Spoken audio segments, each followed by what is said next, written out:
blessures très graves. Des jeunes désarmés qui, contrairement d'ailleurs aux manifestations qui peuvent exister à Dakar, non seulement n'ont pas manifesté, mais se limitaient à accueillir un leader politique, mais nous étions dans des contrées qui ne sont pas habituées au contact avec les forces de l'ordre. Ce qui fait que, malgré la supériorité numérique, ces jeunes ne sont pas battus contre ces gendarmes. Mais quand vous entendez un commandant donner des instructions, des ordres, en disant même s'ils se retirent, tirez sur eux, on n'est plus dans le maintien de l'ordre. C'est des agissements criminels. Et c'est ça la gendarmerie sous les ordres du général Moussa Fall. Je souhaite prompt rétablissement à tous ces jeunes, tout en réitérant au président Macky Sall, à son ministre de l'Intérieur, à son général et à son chef de la police, qu'aucune intimidation ne pourra passer. Il s'y essaie depuis très longtemps, mais s'il n'a pas encore compris que nous ne sommes pas des gens intimidables, c'est qu'il est loin d'être au niveau d'intelligence que nous pensions. Au-delà, ces agissements vont appeler à des réactions des populations. Ça, c'est inévitable. J'y reviendrai certainement. Nous vous avons conviés pour parler principalement de deux séries de problèmes. Le premier est lié aux farces judiciaires en cours, avec un enchaînement inédit que jamais on a vu au Sénégal et peut-être nulle part dans un pays qui se réclame démocratique. Et la seconde série est liée à ce débat, s'il en est, sur le dialogue national. Pour le premier volet, évidemment, mon propos se transformera en un diagnostic, en un audit. Quelqu'un a parlé d'audit hier, mais beaucoup plus à une mise à nu d'un comportement inadmissible de ce qu'il est convenu d'appeler la justice sénégalaise ou un petit pan de la justice sénégalaise. Parce que, comme j'ai l'habitude de le dire, l'affaire ne sort pas d'une dizaine de magistrats. Le procureur, Abdou Karim Diop, le procureur général, M. Ibrahima Bahoum, de manière générale le parquet, des juges d'instruction, notamment du premier et du deuxième cabinet, parce que la stratégie de Macky Sall, c'est de créer des dossiers, d'instruire le parquet. Ce que je veux que les Sénégalais comprennent, c'est que le parquet, c'est Macky Sall. Dans certains pays, d'ailleurs, il semblerait que le parquet ne soit plus rattaché, ne soit plus un ordre juridictionnel, puisque le parquet, c'est des fonctionnaires rattachés au ministre de la Justice qui lui-même obéit au droit à l'œil au président de la République. Donc le parquet n'a aucune forme d'indépendance. Tous les gens qui ont été arrêtés aujourd'hui, placés sous mandat de dépôt, je veux que les Sénégalais comprennent que c'est Macky Sall qui les a immédiatement, personnellement arrêtés et placés sous mandat de dépôt. Qu'ils soient journalistes, acteurs politiques, société civile, en tout cas toutes les voix discordantes qui sont aujourd'hui entre les mains de la justice, il faut comprendre que c'est directement l'œuvre de Macky Sall. La stratégie, c'est quoi?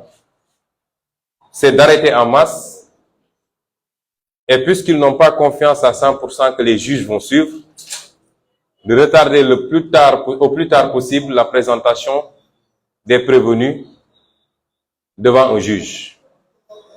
Et c'est pourquoi soit on les met sous mandat de dépôt et on laisse pourrir pendant des mois, soit on les met sous contrôle judiciaire, ou alors, comme El Malick Ndiaye ici présent, on leur met un bracelet électronique. Et cela pour pouvoir gagner le plus de temps possible en prenant des innocents, en laissant des innocents à Rebeuss qui viennent de passer leur Korité là-bas, là où Macky Sall, son fils Amadou Sall, qui passe tout son temps maintenant à battre propagande et à essayer, semble-t-il, de recruter des nervis, et sa femme Marème Faye Sall, toute leur famille ont passé tranquillement la Korité chez eux.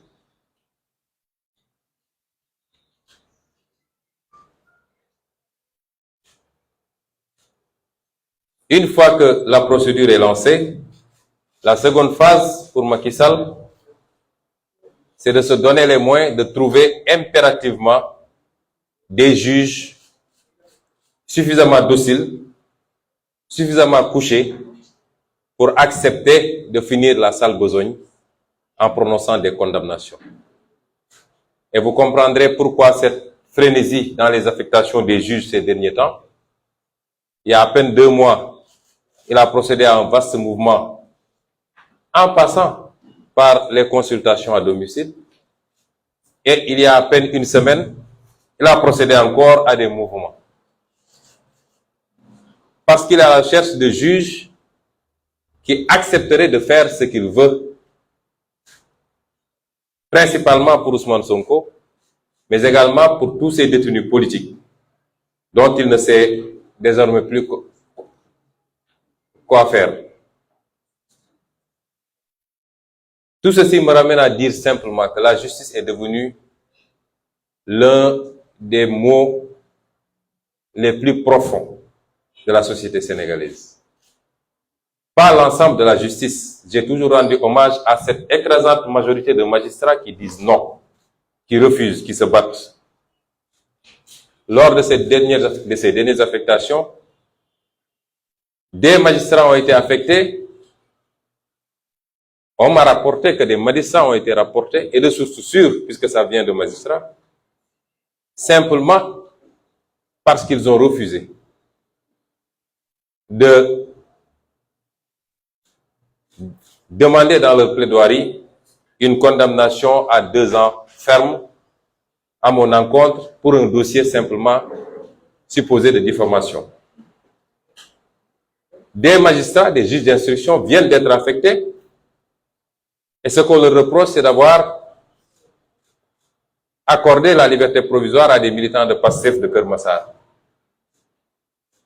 Des magistrats ont été affectés à Tamba, à Kédougou, à Tamba, à Matam, ou qu'importe, simplement parce qu'en tant qu'assesseur, ils n'avaient pas accepté de jouer le jeu. Je peux vous dire que le renvoi de la dernière fois, le renvoi du 8, serait lié au fait que le président du tribunal, le président de la cour d'appel, n'a pas encore trouvé des magistrats qui accepteraient, des juges qui accepteraient de suivre les instructions pour prononcer une peine d'inéligibilité. Mon propos donc ne s'adresse pas à tous les magistrats. Je vous ai dit qu'aujourd'hui, c'est quelques postes au niveau des parquets, au niveau des cabinets d'instruction, au niveau de la Cour suprême et du Conseil constitutionnel qui risquent de mettre ce pays à feu et à sang. Mon rapport avec la justice, jusqu'à présent, est un rapport fait de persécution, de violation de mes droits et de déni. Depuis 4 ans, je suis persécuté par la justice sénégalaise. Comme jamais un homme politique n'a été persécuté. Et je vais être très factuel. Je veux que les Sénégalais et les Sénégalaises, et je veux également que nos partenaires internationaux comprennent bien ce que je suis en train de dire. Tout ce que je dirai sera adossé à des faits précis, à des dates, sur les violations de mes droits par la justice sénégalaise, mais également sur un certain nombre de dénis de justice me concernant.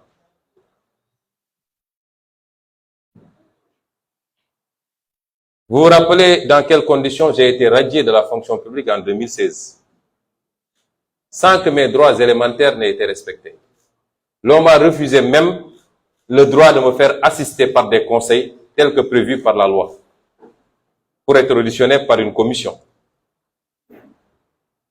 C'était la première grande violation et qui a été validée par la Cour suprême quand on l'a saisi pour s'en plaindre.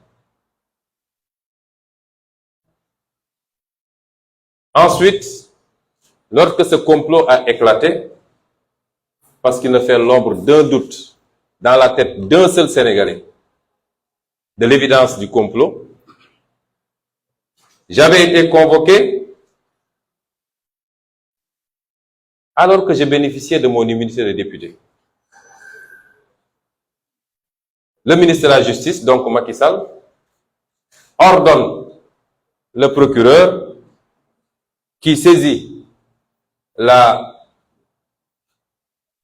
section de recherche pour que je sois convoqué, alors que la loi, la Constitution, comme la loi organique sur l'Assemblée nationale, disent qu'aucun député ne peut être poursuivi, arrêté ou condamné sans que son immunité ne soit préalablement levée, sauf en cas de flagrant délit.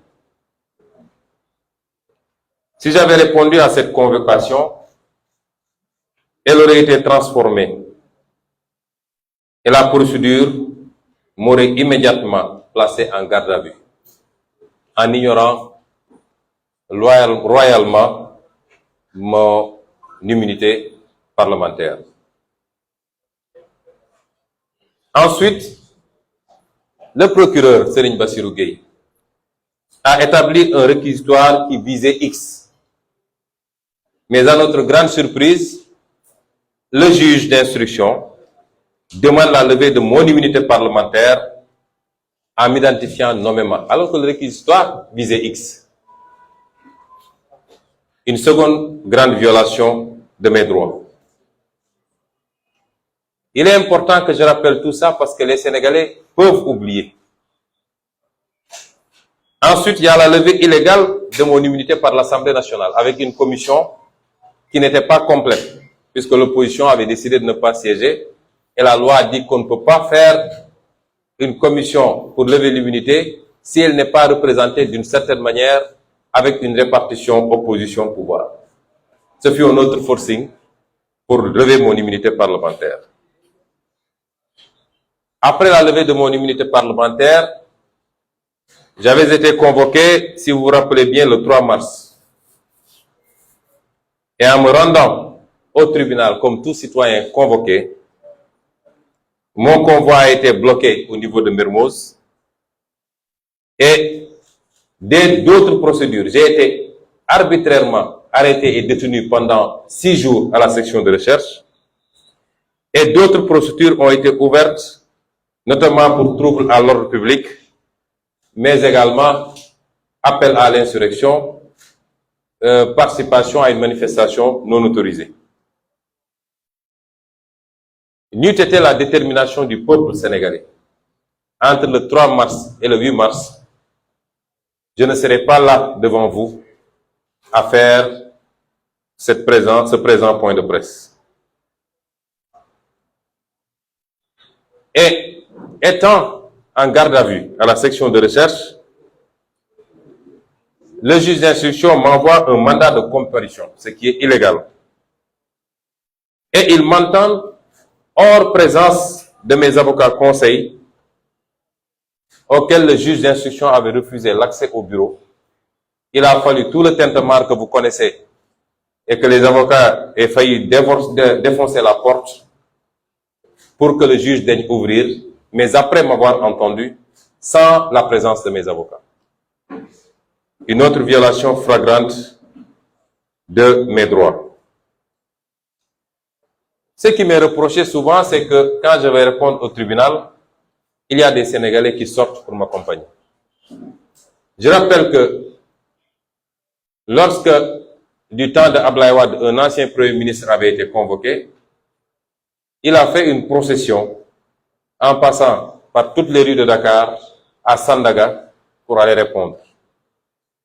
Mais je rappelle que Macky Sall lui-même, quand il avait été convoqué, il s'est fait accompagner par une nuée de ses militants. Et pire encore, il roulait en sens interdit avec ses militants pour aller au tribunal. Et aujourd'hui, il nous dénie cette possibilité au point de se livrer à des comportements d'une violence extrême. À l'issue de cela, monsieur le juge d'instruction de l'époque, sous la pression de la rue, parce que sa première option était un mandat de dépôt immédiat. Et c'était le réquisitoire d'ailleurs du procureur de la République. C'est uniquement sous la pression de la rue qu'il a changé d'option pour me mettre sous contrôle judiciaire.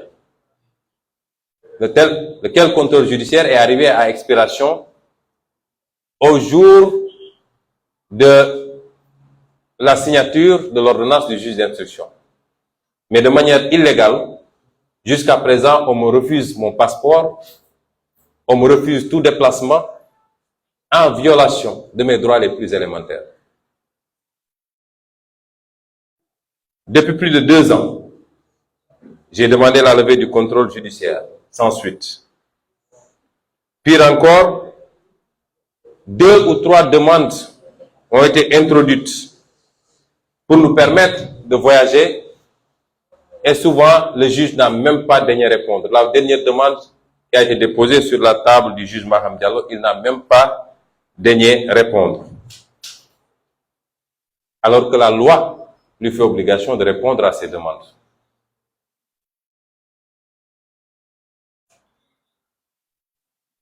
Ensuite, toujours dans la violation, l'instruction catastrophique du dossier par le juge Maham Diallo, qui a été choisi sur des bases que tout le monde connaît pour venir être en mission commandée au service de Macky Sall.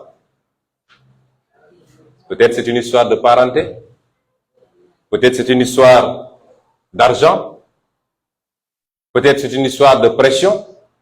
Ce qui est constant, c'est que lui, Maham Diallo, sait qu'il n'a pas fait une instruction dans ce dossier. Il ne remplissait pas les conditions minimales pour gérer ce dossier, puisqu'il s'était prononcé 1 an et demi à l'avant sur ce dossier en publiant un article à charge contre moi. Il ne pouvait plus présenter les garanties minimales d'impartialité pour instruire ce dossier. M. Maham Diallo a fait fi de tous les éléments qui montraient que c'est un complot, une farce et un mensonge récupéré par l'État du Sénégal. Un certificat médical que tous les Sénégalais ont vu. Un gynécologue qui témoigne et qui émet plus qu'un doute et qui est menacé tous les jours et qui, avec des éléments à l'appui, en preuve, montre qu'il y a eu tentative de corruption sur sa personne par le juge, l'avocat Sow et M. Mahmoud Diallo. De faux prélèvements qui disparaissent, perdus dans la nature. Il a fallu que le juge, 2 ans plus tard presque, mette la pression, fasse un forcing pour obtenir un avis du centre. Ça veut dire que ça n'a respecté aucune procédure. Une enquête interne de la gendarmerie qui établit le complot et qui implique le procureur Bassirou Gueye dans la manipulation du PV. Des audios présentés par le dénommé M. Signas et confirmés par la plaignante qui, devant le juge, dit que c'est ma voix, effectivement c'est moi qui l'ai dit, mais je plaisantais. Des témoignages qui impliquent Macky Sall directement.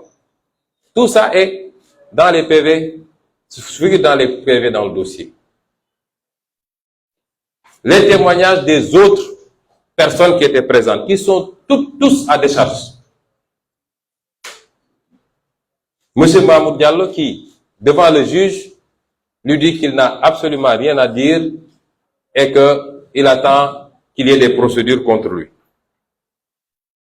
Autant d'éléments. Et malgré tout, M. Maham Diallo a trouvé le moyen de renvoyer ce dossier. Je veux dire que je ne suis pas surpris d'ailleurs par l'autre dossier qu'on agite et pour lequel on retient un de vos collègues, messieurs les journalistes, concernant M. Frédéric Napel, qui est un acolyte et un complice de M. Maham Diallo. Je détiens des éléments sonores où ce monsieur lui-même dit que c'est M. Maham Diallo qui l'a fait venir de Guinée-Bissau pour assurer sa sécurité, qui lui a demandé d'assurer la sécurité de la plaignante, qui dans cet audio affirme même intervenir dans le cadre d'un prévenu qui aujourd'hui est en détention, qui a été arrêté pour trafic de faux billets pour plus d'1 milliard et qu'il dit qu'il intervient pour le compte de M. Maham Diallo pour que ce prévenu-là soit traité autrement, allant jusqu'à promettre à ses interlocuteurs de leur donner leur part dans le butin. Et dans cet audio, ce monsieur va jusqu'à dire que l'ancien Semga préparait un coup d'État pour le 3 avril passé et que c'est lui qui a empêché ce coup d'État et qui en a parlé à M. Macky Sall. C'est ces gens-là qui, aujourd'hui, fréquentent le bureau du doyen des juges et servent de relais entre lui et autre chose. Et dans cet audio, ce monsieur dit que c'est le ministre de la Justice et le ministre de l'Intérieur qui lui ont demandé de porter plainte contre M. Frédéric Napel, contre M. Babacar Touré de Kewoulo et M. Ousmane Sonko. Que Babacar Touré sera jugé au mois de juin, il sera condamné à 25 millions et 6 mois, et que Sonko sera jugé au mois d'août, il sera condamné à 500 millions et 1 an ferme. Que c'est ces engagements qui lui ont été donnés par le ministre de la Justice et le ministre de l'Intérieur. Voilà la mafia d'État que nous avons aujourd'hui.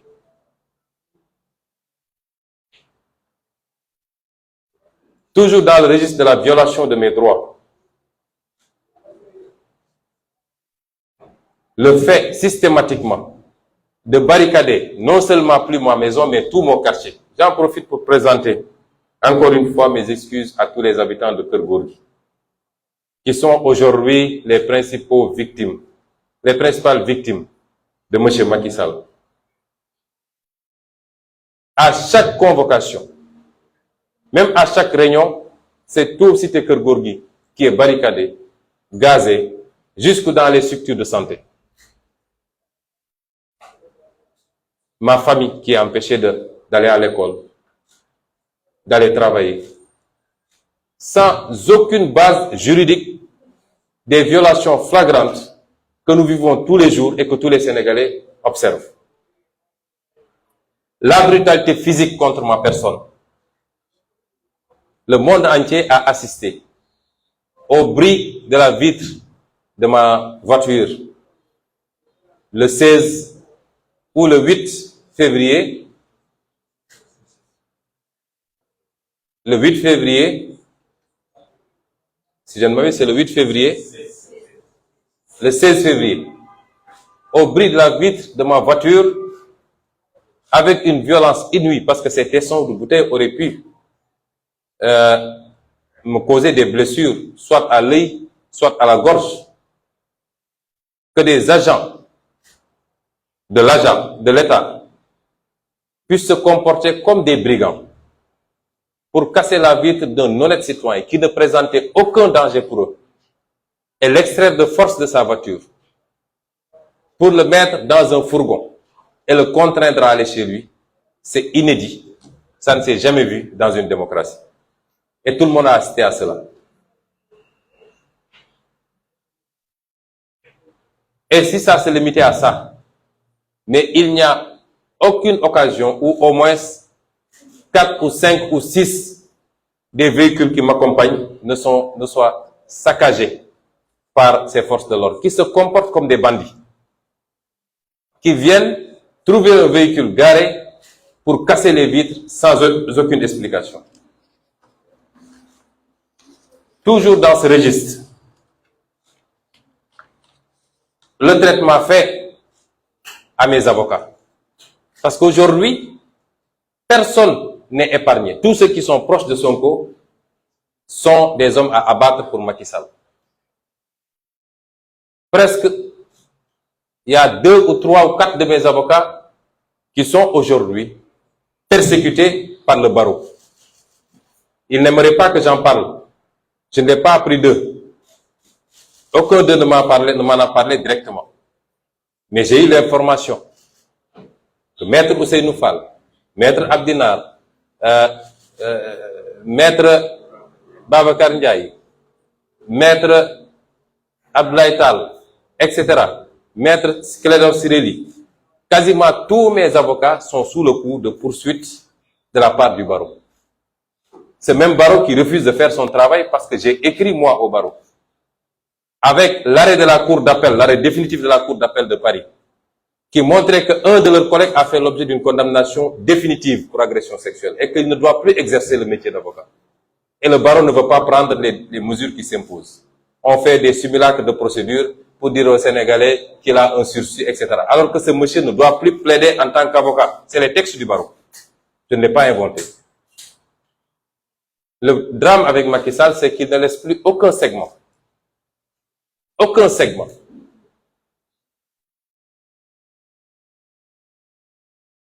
Vous avez vu le traitement qui a été réservé à un avocat étranger, Maître Juan Branco. Un traitement d'une agressivité que personne ne peut comprendre. Cueilli mani militari à l'aéroport, après un voyage de plusieurs heures, avec des gaillards armés jusqu'aux dents, pour être rapatriés directement chez lui. Quel risque et quel danger présentait ce frêle monsieur, j'allais dire, même pour le Sénégal? Absolument rien. Même notre avocat, Maître Guy Hervé Arkam du Burkina, s'est fait convoquer par le bâtonnier pour être copieusement sermonné. Parce que simplement, dans des procédures assez tendues, où chaque avocat défend son client, il a une posture ferme. Et tout ceci participe de la tentative d'intimidation des avocats pour qu'ils n'aient plus le courage de me défendre. Me permettrait de saluer, de remercier, de féliciter tous ces avocats. Très peu de Sénégalais savent que tous ces avocats me défendent sans me réclamer un centime. Ils sont plus d'une trentaine, aucun d'eux ne me réclame rémunération. Ils le font pour le principe. Ils le font pour la vérité. Ils le font pour respecter leur sacerdoce. Vous avez vu le traitement qui a été fait, même à mes soignants. Même à mes soignants, médecins, infirmiers. Personne n'est épargné. Un traitement d'intimidation, de menace. Même la pauvre femme qui m'a accueilli le jour où je suis allé à la clinique, qui n'a fait que m'accueillir, me poser 3 ou 4 questions. Mon nom, mon prénom, mon âge, mes antécédents, si j'ai des antécédents en telle et telle chose. Qui ne s'est limité qu'à faire ça, aujourd'hui elle est sous bracelet électronique. Une dame qui n'est même pas sénégalaise. Je ne sais pas quel message on envoie à nos compatriotes africains. Du jamais vu. Mon autre médecin a fini à l'hôpital parce qu'il est de santé très fragile. Monsieur Boulos. Il a fini à l'hôpital pour des problèmes cardiaques. Tellement il était. On le convoque, on le menace, on lui met la pression. Docteur Ngom, mon ophtalmologue, qui a eu la bravoure de refuser catégoriquement le bracelet électronique. Convoqué et persécuté. C'est quoi maintenant l'exercice de la médecine au Sénégal? Docteur Niang, je le dis ici, que je n'ai jamais vu physiquement, à qui je n'ai parlé qu'une seule fois de ma vie, dont le seul tort, c'est que je me sois retrouvé dans sa clinique parce que cette clinique-là est la plus proche de chez moi à la cité Keur Gorgui. Et c'est le début de tous ces problèmes jusqu'à présent. Les autres ont été convoqués. Docteur Cissé, tous les autres, Docteur Awandoy, simplement parce qu'ils sont des médecins qui ont eu à consulter Ousmane Sonko. La traque et les arrestations tous azimuts de nos militants, sympathisants et de toute voix discordante. Aujourd'hui, nous avons 355 détenus de PASTEF dans les geôles de Macky Sall pour des motifs plus erronés les uns les autres. Un simple texte. Moi, j'ai repris le texte de Bassirou Diomaye. Il a raison de dire qu'il y a une clochardisation de certains magistrats. Je le dis ici et je l'assume. Et c'est pour ça qu'il est détenu aujourd'hui. Et ils font Flores dans ce cas-là, les Fadilou Tall, etc. Des gens qui ne sont pas officiellement de PASTEF, les Cheikh Omar Diagne, les Karim, etc. Je parle, les Niddof, ainsi de suite. Tous ces gens-là aujourd'hui, est-ce que les Sénégalais sont en train de se rendre compte de ce qui se passe?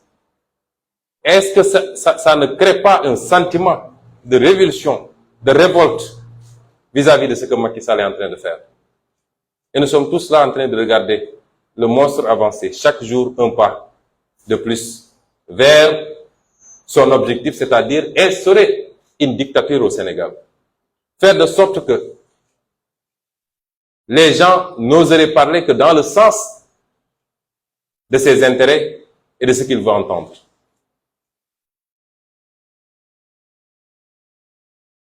Toujours dans la violation de mes droits, la semaine passée, la Cour suprême a sorti un arrêt qui rejetait le pourvoi que nous avons fait. Et cet arrêt marque un revirement jurisprudentiel. Car pour la première fois dans l'histoire de la Cour suprême, le juge de cassation rend une ordonnance d'irrecevabilité en allant au fond des choses. Vous savez que la Cour suprême n'apprécie pas du fond. Pour la première fois, un juge de la Cour suprême apprécie le fond des choses, et alors que cela est de la compétence de la Chambre composée de plusieurs magistrats, mais ce n'est pas de la compétence d'un seul juge.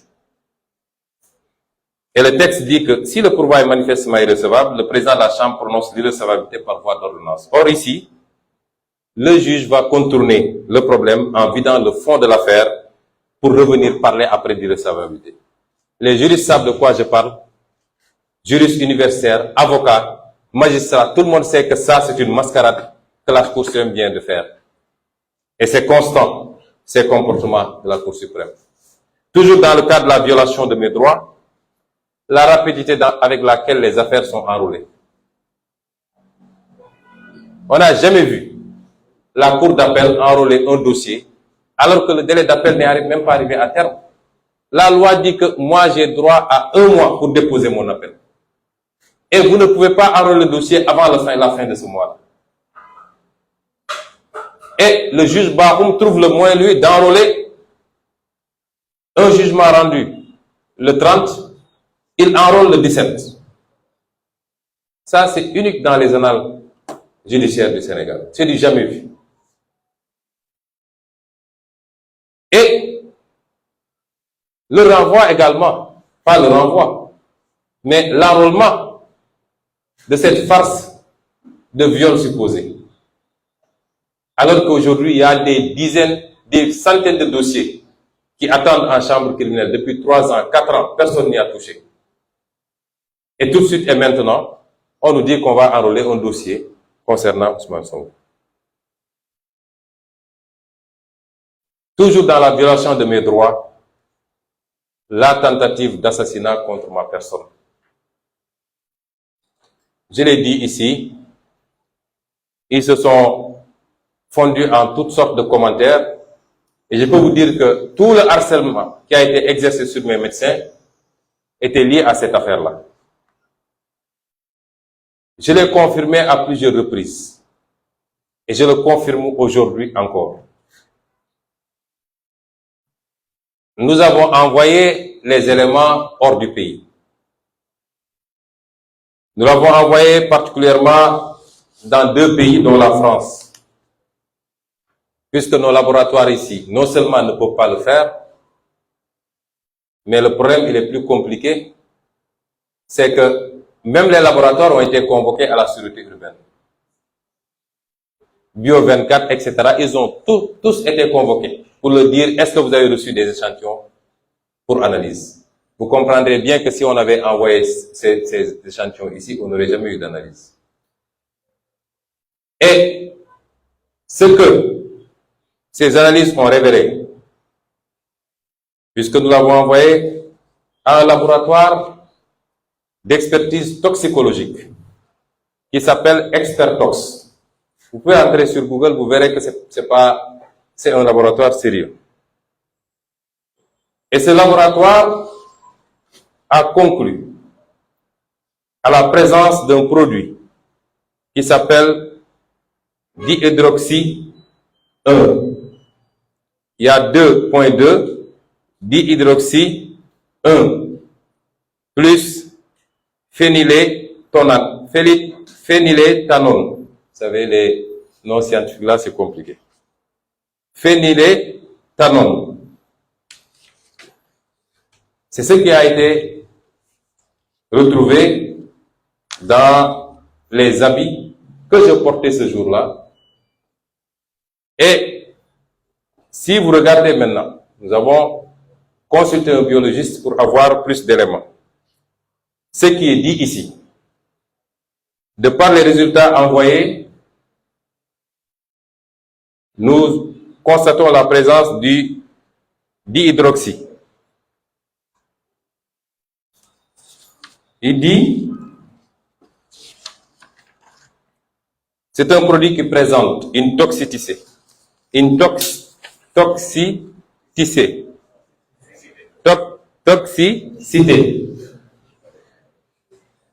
2 points. Intoxication aiguë en cas d'ingestion orale, 100%. Provoque une irritation cutanée liée à l'activité corrosive, 100%. Provoque une sévère irritation oculaire, voire grave, 100%. Peut irriter les voies respiratoires. On note une familiarité par rapport à l'acétophénone. Donc, il est possible, de par le contexte que vous avez expliqué, que le produit initial soit un dérivé, notamment le chloroacétophénone, communément appelé gaz CN, qui est un gaz anti-émeute, qui de plus en plus est remplacé par le gaz CS ou les dérivés du capsicum à cause des effets toxiques qui peuvent être néfastes. À forte concentration dans un espace confiné, il a été décrit des cas de létalité en rapport avec une intoxication aiguë, notamment le décès survient dans les suites immédiates de l'exposition avec des lésions d'œdème aiguë du poumon, voire d'hémorragie pulmonaire. Voilà le produit qui nous a été aspergé ce jour. Et je vois d'ici ce qu'ils vont dire. Oui, il n'a qu'à prouver que ce produit-là a été aspergé. Nous avons les vidéos, heureusement. Nous avons la vidéo. Au moment où nous aspergeons ce produit, ils avaient réussi à éloigner tout le monde. Il n'y avait que les éléments de la BIP et du GIGN autour de la voiture. Et vous avez vu qu'on dit que c'est un gaz qui est utilisé comme anti-émeute. Qui peut utiliser un gaz anti-émeute ici? Qui dispose de ces produits toxiques ici? Vous croyez que ça court les rues et que le citoyen lambda peut l'avoir? Quand ça se faisait, il n'y avait que les éléments de la police et de la gendarmerie nationale autour de la voiture. Personne d'autre. Et la vidéo, elle est là. Nous l'avons bien sécurisée. Puisqu'il y avait Ndeye Fatou Mbodj à l'arrière de la voiture et qui filmait. Ça s'est fait devant des témoins. Guy Marius Sagna était là. Zach Diop était là. Ndeye Fatou était là. Beaucoup de témoins étaient là et ont vu. La deuxième chose, ce produit, ils vont dire, que nous n'avons pas respecté la procédure, parce qu'il y a une procédure avec des scellés, des ceci, des cela. C'est maintenant qu'on va commencer cela. Parce que l'ensemble des éléments sont encore dans le laboratoire, bien gardés. Lorsque nous allons démarrer nos procédures, le juge qui s'appropriera du dossier pourra aller écrire au laboratoire pour se présenter au laboratoire. Il trouvera tous les éléments. Il peut faire les contre-expertises qu'il veut. Et ça confirmera la même chose. Et c'est pourquoi je dis qu'il y a une tentative d'analyse, d'assassinat. Que je considère, j'ai pas dit meurtre. Parce que la différence juridiquement entre l'assassinat et le meurtre, c'est la préparation, la préméditation même. Je considère que c'était prémédité ce qui s'est passé. Parce que nous acheter de ce produit dans un endroit clos, comme le dit le document, c'est-à-dire dans une voiture fermée. L'objectif qui était recherché, c'était de nous assassiner. Et ceux qui l'avaient fait avaient tous porté, eux, des masques. Nous n'en avions pas. Et c'est pourquoi nous allons traiter ce dossier comme ça se doit. Les avocats, aujourd'hui, les actes à poser, et nous les poserons. Ceci a entraîné des conséquences en matière de santé. Tous ceux qui me connaissent et qui m'observent s'inquiètent de ma santé. Effectivement, je suis d'une santé très fragile depuis quelque temps. L'IRM qui a été réalisé également a révélé des choses qui peuvent prêter à inquiétude au niveau cervical. Au niveau du cerveau, c'est beaucoup plus approfondi. Mais avec la dictature de Macky Sall, qui aujourd'hui nous empêche de sortir du territoire, nous sommes obligés de gérer. Mais je voudrais dire à tout le monde que je tiens Macky Sall pour responsable de tout ce qui pourrait m'arriver. Et je demanderai à tous mes proches, politiquement, familialement, et toutes sortes de proximité, de se donner les moyens de rendre tous les coups qu'on nous a donnés si ça continue comme ça. Je l'avais dit, c'est ça le sens du Gatsa. Nous ne pouvons pas être dans un pays où Macky Sall pense que lui, son fils, sa femme ont plus droit à la sécurité, à la vie paisible que tous les autres. Je suis père de famille. J'ai des époux, j'ai des enfants. J'ai droit à ce minimum. Et depuis des semaines et des mois, tout le Sénégal assiste à cette persécution de Macky Sall, prolongée par Antoine Diop, Ismaël Madior Fall, le général Fall, M. Yak et tous ceux qui exécutent. Plus maintenant, quelques magistrats qui s'adonnent à cela. Quel que soit mon état de santé, je ne baisserai jamais les bras. Ce combat, nous allons le continuer. Je continuerai mes tournées. Je continuerai mes activités jusqu'à la fin parce que nous nous sommes engagés pour cela. C'est un sacerdoce. Les délits. Je vous ai parlé des violations de mes droits. Mais à côté, il y a des délits. Cette même justice qui s'acharne contre moi n'a jamais accepté d'instruire mes plaintes. Jamais. Jamais. Depuis ma radiation, en 2016. Ensuite, nous avons le cas de notre sœur Maria Massaya, assassinée sauvagement en 2017. Jusqu'au moment où je vous parle, la justice sénégalaise refuse de connaître et de traiter de ce dossier. La plainte sur les 94 milliards contre M. Mamoud Diallo, que j'ai déposée le 4 mai 2018, sur la table du procureur Abdou Karim Diop, c'est que cette plainte est sur sa table. L'OFNAC a sorti un rapport pour dire que tout ce que Sonko a dit est vrai. Et la justice refuse de traiter ce dossier. La même plainte que j'ai déposée après au niveau du doyen des juges d'instruction, le 20 août 2019. Et il a considéré que je n'avais pas qualité à agir alors que je suis un citoyen sénégalais, député de surcroît en ce moment. Donc, ayant totalement le droit de dénoncer des faits de corruption, des faits de détournement des deniers publics ou des faits d'escroquerie, plus particulièrement, comme l'a dit le rapport de l'OFNAC. J'ai déposé le 5 janvier 2003 des plaintes contre le groupe des comploteurs. D'abord, auprès du procureur général près la cour d'appel contre Maître Gabisso, puisque vous savez que les avocats bénéficient de privilèges juridictionnels. J'ai déposé également contre les sieurs Mamour Diallo, Mbaye, de M. Mbaye là, Sidi Ahmed Mbaye et la dame Adissa. J'ai déposé des plaintes pour complot avec des faits précis, des éléments audio, des actes, des relevés téléphoniques. Jusqu'à présent, le juge refuse, les procureurs refusent de connaître de ces dossiers. J'ai déposé une plainte au niveau de l'IGAJ et de la Cour suprême le 8 novembre 2022 contre M. Serigne Bassirou Gueye, avec des faits très précis. La justice refuse de traiter cela. J'ai déposé le 13 janvier 2023 une plainte toujours au niveau du parquet général contre M. El Hadj Diouf. Avant de passer à ça, je rappelle que si le procureur général, M. Ousmane Diagne, a été relevé, c'est puisqu'il avait décidé de donner suite à ma plainte contre Serigne Bassirou Gueye. Immédiatement, Macky Sall l'a relevé de ses fonctions. Contre M. El Hadj Diouf également, le 13 janvier 2023. Contre M. Abdou Karim Diop et Ibrahima Bako. Plainte déposée le 12 avril 2023 auprès du parquet général de la Cour suprême.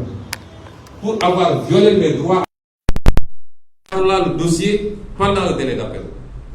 La justice ne donne pas suite.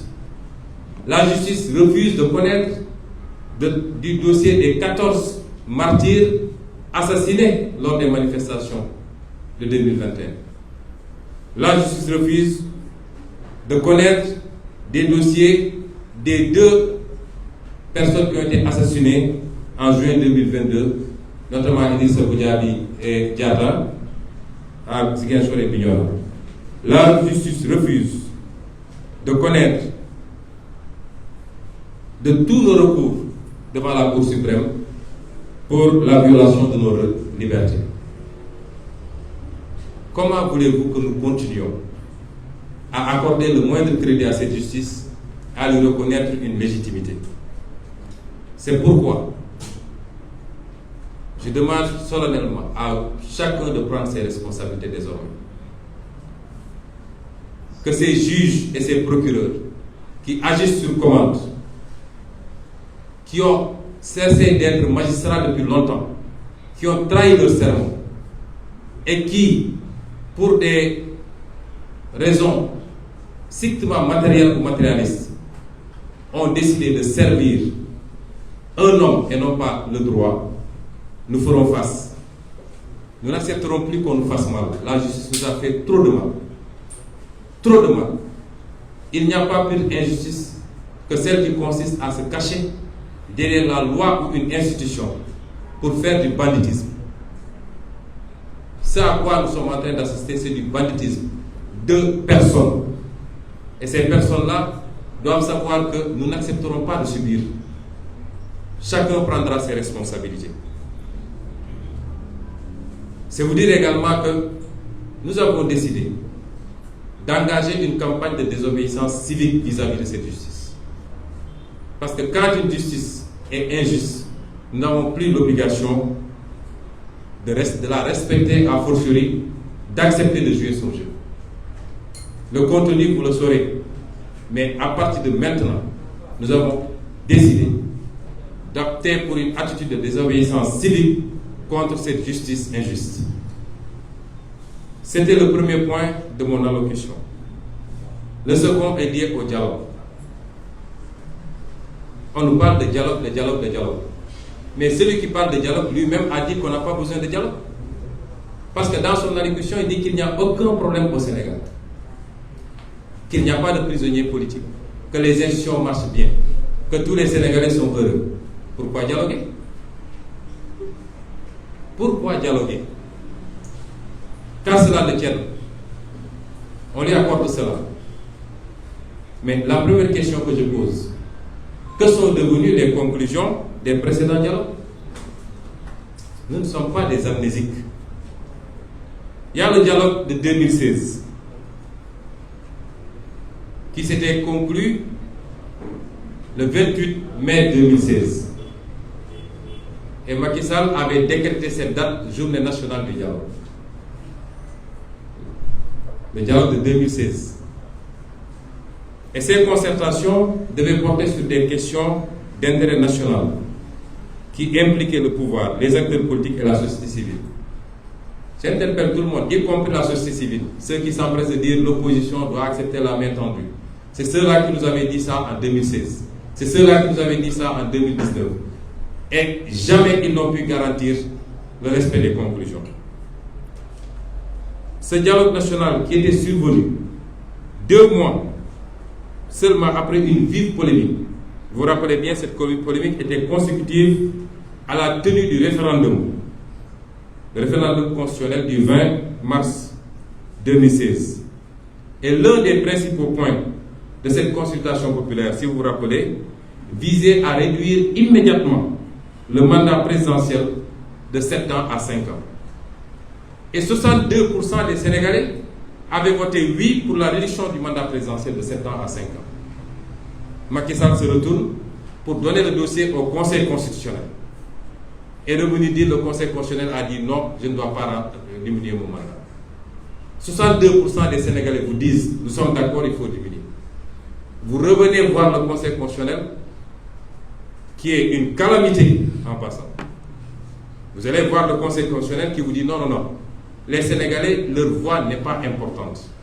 Moi, Conseil constitutionnel, cette personne, je vous dis que vous ne devez pas réduire votre mandat.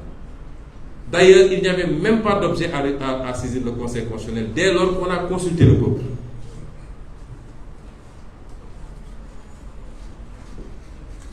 Alors, le second dialogue, c'est le dialogue qui s'est déroulé du mois de mai 2019 au mois de juin 2021, qui a connu une pause à cause de l'épidémie, la pandémie du Covid, dirigé par M. Famara Ibrahima Sagna, mais dont le pan le plus important était dirigé par Feu Général Niang. Alors, je veux bien qu'on s'écoute. Qu'est-ce qui avait été demandé par l'opposition à l'époque? 1. La suppression du parrainage, à défaut de le réformer pour le conformer aux standards de démocratie. Instaurer le bulletin unique pour combattre la corruption électorale et rationaliser les dépenses publiques liées à l'organisation des élections. Instaurer un financement public des partis politiques pour plus de transparence et pour éviter qu'il soit la porte ouverte à des puissances étrangères. Modifier le code électoral dans le sens de permettre l'accès et le contrôle permanent du fichier électoral par la classe politique. Dissoudre la Sénat, dessaisir le ministre de l'Intérieur et créer une autre autorité chargée de l'organisation des élections. Discuter de la mise en place d'un cadre normatif de l'action politique et citoyenne. Renforcer les droits fondamentaux des citoyens et les libertés des acteurs politiques. Prendre des mesures pour apaiser l'espace politique. C'est de ça qu'on est en train de parler encore. C'est de ça qu'on est en train de parler. Les résultats de ces discussions, c'était quoi? Parce que c'est important qu'on parte de faits réels. Parce que sinon, Macky Sall, il croit que les Sénégalais sont complètement amnésiques et qu'à chaque fois, il peut reprendre les mêmes démarches en comptant sur l'oubli des Sénégalais. C'est pourquoi il est important que je rappelle tout ça. Les résultats de ces discussions sur le parrainage, le camp du pouvoir a défendu le statu quo. Et ceci, malgré la recommandation des experts évaluateurs qui avaient proposé à ce que le parrainage soit réformé pour le conformer aux standards modernes en la matière. Le camp du pouvoir avait refusé. Aujourd'hui, il dit qu'il est prêt à discuter sur le parrainage. Et je vous dirai pourquoi. Et malgré une décision de la Haute Cour de justice de la CEDEAO qui a conclu à l'illégalité du mécanisme de parrainage. On est dans un espace communautaire. La CEDEAO a réglé ce problème. Pourquoi dialoguer de ça? Il a refusé, malgré tout. Et malgré également les recommandations du rapport de la mission d'observation de l'Union européenne qui demande la réforme du parrainage. nous avons vu un courant politique dire oui, sous l'égide de l'Union européenne, des États. L'Union européenne a fait un rapport. Et dans ce rapport, il a donné toutes ses observations. Toutes ces observations. Pour dire ce qui ne marche pas. Et ce qu'elle pense mériter d'être changé.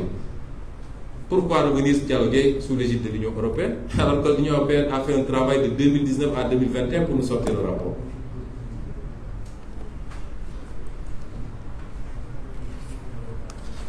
Et deuxième point, sur le bulletin unique, c'était les résultats, je suis en train de vous les lire. Le camp du pouvoir a refusé toute concession. Et pourtant, un compromis avait été obtenu, à savoir son expérimentation lors des élections territoriales de janvier 2022. Le pouvoir a refusé. Sur le financement des partis politiques, un consensus avait été obtenu et un rapport avait été produit précisant les critères qui permettent d'accéder à ce financement. Mais le gouvernement refuse toujours de modifier la loi sur les partis politiques pour appliquer cette réforme. Ça, c'était des acquis signés par toutes les parties. Le gouvernement refuse de les appliquer. Et aujourd'hui, il nous dit revenez, on discute.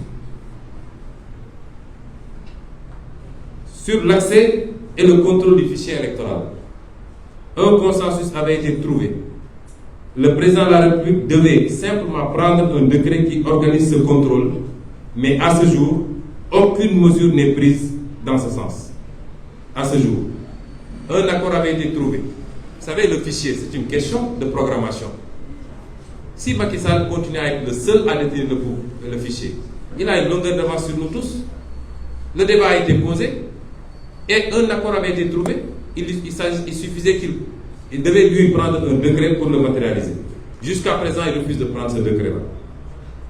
Or, la transparence et la crédibilité de l'élection présidentielle va se jouer sur ce registre-là. Donc, il n'a pas besoin de dialoguer sur ça. Un dialogue a déjà réglé. Il n'a qu'à prendre le décret. C'est tout. Sur la création d'une autorité indépendante en charge de l'organisation des élections,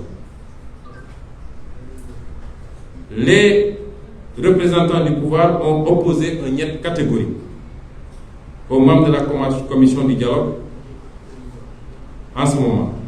Et ça, c'est une vieille revendication de l'opposition qui date de 2017, qui faisait suite à un constat d'une crise de leadership de la Sénat et l'absence de neutralité du ministre de l'Intérieur. Sur la pénalisation de l'opposition, on appelle ça pénalisation de l'opposition, le camp du pouvoir n'a même pas voulu en débattre, alors que l'objectif ici était de modifier certaines dispositions du Code de procédure pénale qui rendent automatique le mandat de dépôt en cas d'inculpation pour offense au chef de l'État, par exemple, entre autres. Voyez tout ce qu'on arrête là. Il suffit de citer l'intervalle article 80, je ne sais pas jusqu'à quel article, et le juge d'instruction dit que je suis lié. Il n'est pas lié, c'est faux. Aucun juge d'instruction n'est lié. Mais c'est ça qu'ils utilisent pour prendre les gens et les mettre en prison, sur des bases farfelues. Ça a déjà fait l'objet de dialogue. Et Macky Sall a dit niet.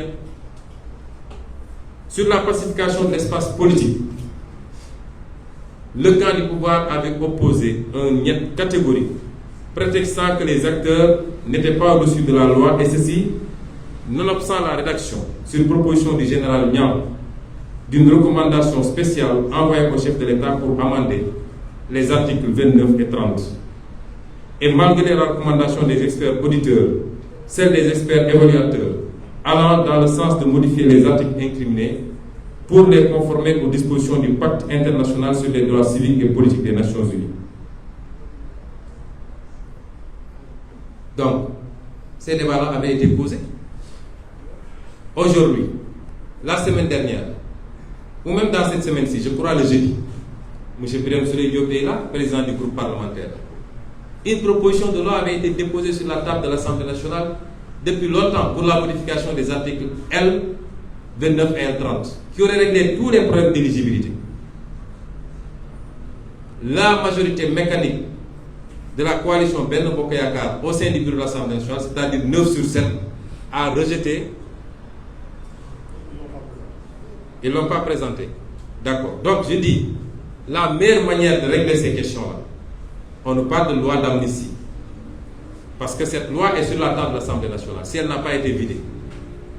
La meilleure manière de régler cette question-là, c'est de faire voter ces dispositions qui ne créent pas d'immunité pour qui que ce soit. Je disais l'autre jour que Donald Trump, dans tous les cas, sera candidat, sauf s'il est battu aux primaires républicaines. Sauf s'il est battu aux primaires républicaines. Pourtant, il y a combien de procédures contre lui actuellement? Il y a qu'ici qu'on dit, si Birame Souleye dit que on est au mois de Ramadan, j'ai surpris Ousmane Sonko dans un restaurant, Ousmane Sonko porte plainte, on dit Birame Souleye ne peut plus être candidat à une élection présidentielle. C'est quoi ça? Et Macky Sall, avec Ismaïla Madior Fall, vient inscrire ça dans notre code 2017.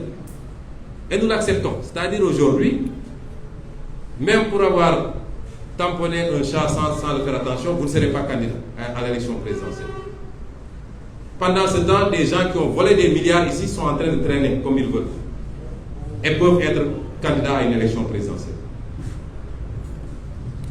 Toujours sous ce registre.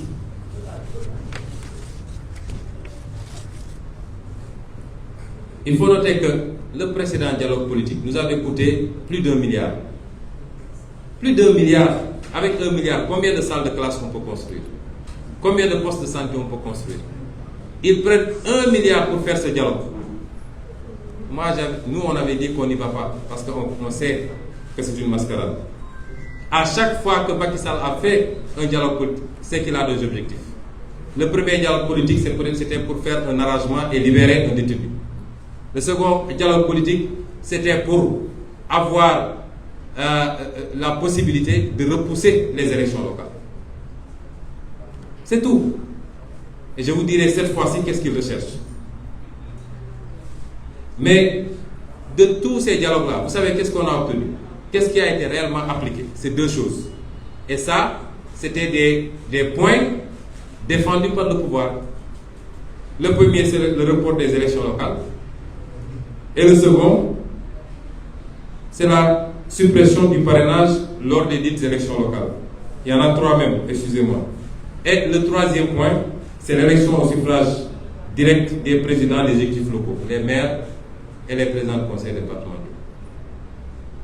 Les deux dialogues réunis, avec tout ce qu'on a mis comme argent, comme tintamarre, on réunit les autorités religieuses, la société civile, les partis politiques au palais, on fait beaucoup de tintamarre. C'est pour obtenir ça.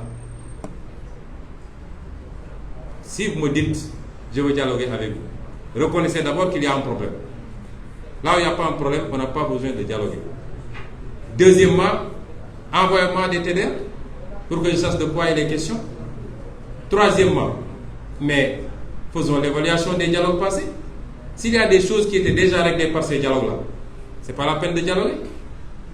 On va demander que ça fasse l'objet d'application, c'est tout. Mais on va encore réunir des gens pour faire du théâtre et parce que Macky Sall a ses objectifs à lui. Et comment peut-on dialoguer sérieusement aujourd'hui sans évacuer la question préjudicielle fondamentale? Macky Sall ne doit pas être candidat une 3e fois. Comment peut-on dialoguer sans poser cette question préjudicielle?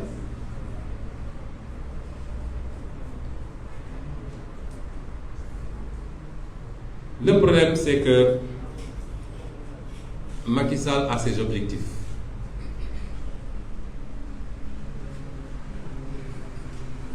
Mais il pense que pour avoir ce qu'il veut, il faut qu'il ait un moyen de chantage sur chacun.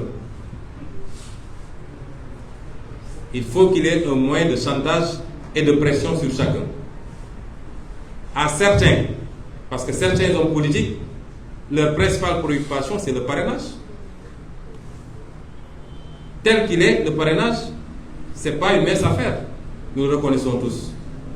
Et je tiens à dire ici que notre position a été toujours contre le parrainage. En 2019, je fais partie des 5 candidats qui avaient obtenu leur parrainage. Mais quand l'opposition s'est réunie, j'ai écrit pour leur dire: je propose que nous, les 4 candidats de l'opposition, nous boycottions l'élection pour nous solidariser avec ceux qui ont été injustement écartés avec un parrainage.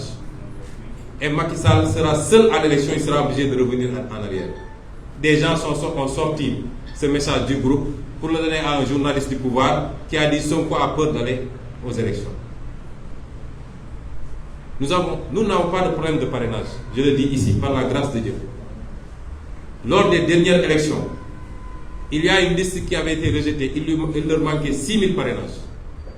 C'est nous qui leur avons donné 6 000 parrains pour qu'ils puissent y aller. C'est nous qui leur avons donné 6 000 parrains. Parce qu'une partie de nos députés était sur leur liste. Si on ne l'avait pas fait, aujourd'hui, nos députés de Mbacké, ou de Pékin, ou d'Italie, ou je ne sais où, ne seraient pas députés à l'Assemblée nationale. Nous, on n'a pas de problème de parrainage. Mais malgré tout, je suis contre le parrainage. Parce que c'est une méthode injuste pour écarter des candidats. On est 300 et quelques partis politiques. Si on demande 80 000 signatures à chaque parti politique, mais le fichier ne fait pas ça, on ne pourra pas le faire. Oui, il faut trouver des moyens, une méthode pour réguler également, parce qu'on ne peut pas se retrouver avec 300 candidats. Mais pas des méthodes aussi injustes. Mais Macky Sall se dit, dans l'opposition, il y en a qui sont obnubilés par le parrainage. Donc, je vais leur faire miroiter le parrainage. Venez au dialogue, je vous donne le parrainage. Je fais des réaménagements sur le parrainage. C'est son calcul à lui. À d'autres, il promet une amnistie. Il paraît que les gens y travaillent d'arrache-pied d'ailleurs. Il y a des gens qui crient partout, mais nous savons qu'ils sont en train de finaliser et de travailler sur l'amnistie. Et quand il s'agit maintenant de Pastef et de Ousmane Sonko, il se dit, je vais faire le maximum de prisonniers politiques. Et je vais lui ouvrir un tas de dossiers judiciaires pour lui dire, bon, il y a le dialogue, ça y est. Moi, je parle de moi. Mais il se trompe. Nous, on ne subit jamais de chantage. Et on ne négociera jamais avec un pistolet sur la tempe. C'est une question de dignité et d'honneur. Il n'a rien compris. Parce que lui, il fonctionne comme ça, il pense que tout le monde est comme ça. Tout ce qu'il est en train de faire, c'était pour avoir une monnaie d'échange. En se disant que, oui, s'ils viennent, je libère quelques prisonniers, je libère les prisonniers, je dis aux gens, levez le coude un peu par rapport au dossier judiciaire. Il n'a rien compris. Nous, on ne fonctionne pas comme ça.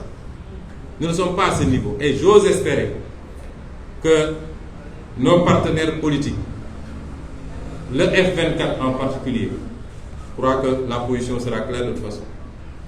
Le Yewwi Askan Wi, la société civile, tous ceux qui se battent pour des principes, ne vont pas accepter cette tentative d'avilissement de l'engagement politique. Je te tiens ici, fais ceci, je te donne ça, laisse ça. Nous, on ne fonctionne pas comme ça.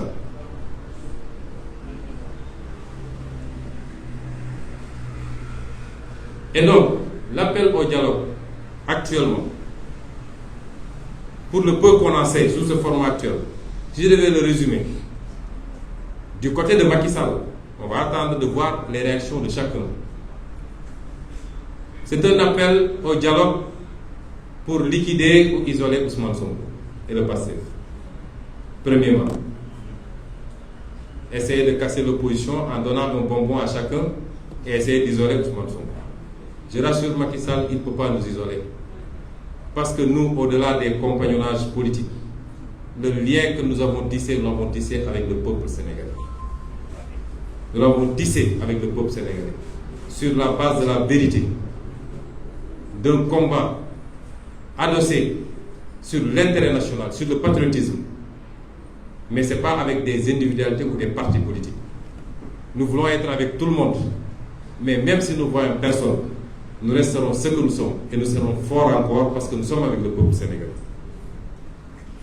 Le dialogue tel qu'il est conçu pour le moment, c'est un dialogue pour valider une troisième candidature anticonstitutionnelle.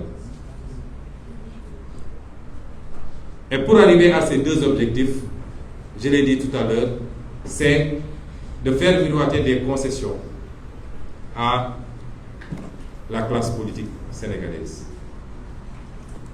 Et je voudrais terminer pour prendre le peuple sénégalais à témoin.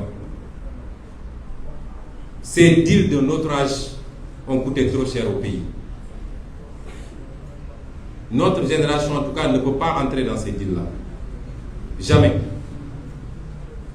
Nous endosserons, nous assumerons, mais nous ne serons jamais dans ces deals. Ce pays nous appartient, nous le voulons dans la sérénité, dans la paix et dans le calme. Et c'est pourquoi nous avions pensé que Macky Sall aurait dû comprendre que pour son bien, le bien de ses proches, tout ce que les Sénégalais attendent de lui, c'est qu'il se présente à eux comme il s'était présenté à eux il y a presque 12 ans et aspirait à diriger le pays. Pour leur dire, je vous remercie de m'avoir fait confiance pendant 2 mandats. Sur 17 millions de Sénégalais, il n'y en aura pas peut-être 3 de leur vivant qui pourront être présidents de la République. Je vous remercie de m'avoir fait confiance, de m'avoir accompagné. Je veux partir dans les meilleures conditions, continuer à vivre ma vie correctement, parce qu'après le pouvoir, il y a une vie. Demandez au président du Niger, demandez à Gary Rawlings, demandez au président du Ghana, demandez. Je ne parle pas de l'étranger. C'est tout ce que les Sénégalais attendent de lui. À 10 mois de la fin de son mandat, ce n'est pas à lui de vouloir être maître du jeu pour dire qu'il distribue les cartes. J'ose espérer qu'il aura l'intelligence de le faire, parce qu'il ne peut pas gagner ce combat. Dans tous les cas, il va le perdre. Mieux vaut partir dans la dignité, dans la paix. Ici, il n'y a pas de rancune contre qui que ce soit. Moi, j'ai l'habitude de dire tout ce qu'on m'a fait, moi, et tout le monde sait qu'on m'a fait beaucoup de choses. Tout ce qui a été dirigé contre ma personne, je n'en retiens rien. Ce qui relève du bien commun, ça ne relève pas de ma responsabilité. Mais je n'instrumenterai jamais la justice, je laisserai la justice faire son travail correctement. Et c'est pourquoi également je lance un appel à toutes les forces vives regroupées au sein du F24, de notre coalition, à tous les Sénégalais, à tous ces Sénégalais encore debout dans leur domaine, qu'ils soient magistrats, FDS, syndicats, religieux, activistes. Je lance un appel aux ouvriers, aux artisans, aux domdara, aux transporteurs, aux acteurs de la pêche, aux éleveurs, aux enseignants. À vous, la jeunesse sénégalaise. À vous, surtout, la jeunesse sénégalaise. Je vous lance un appel pour que nous ne rations pas encore ce virage. Pour que nous soyons debout pour ce pays. Pour que nous soyons prêts à faire les sacrifices qu'il faut pour sauver notre pays de la cupidité, de la boulimie, de l'amour inconsidéré pour le pouvoir. Cela relève de la responsabilité de chacun et chacune de nous tous Sénégalais. Et je crois pouvoir compter sur chacun et chacune d'entre vous pour réussir ce pari. Je vous remercie.